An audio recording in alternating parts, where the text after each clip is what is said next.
What is learning and development, or L&D, and why is it so important?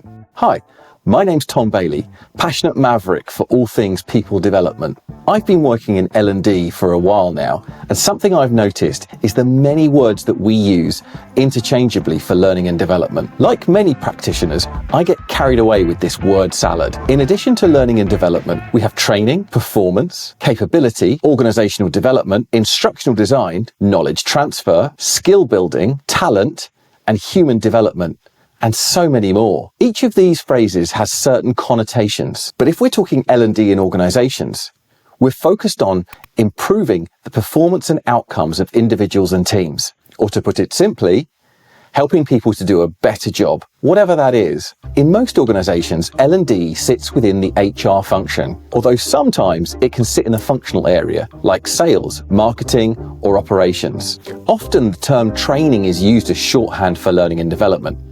However, training is simply one approach in your toolkit as a learning and development professional.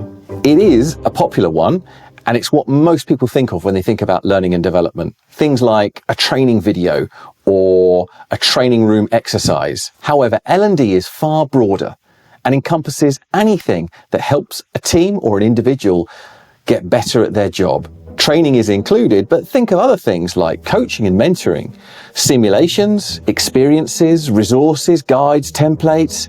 There's so much at our disposal in L&D that we could utilize to help people's ability to do their job better. The role of L&D is to diagnose the issue or challenge which needs to be addressed, then to diagnose the best way to address it. Typically, this is to do with outcomes. However, it's not always the case. The reason L&D is so important to organizations is that people make up the biggest resource within the majority of organizations. And so addressing their challenges and their issues will have an exponentially bigger effect on the outcomes for that organization. The challenge is that most people don't think about that.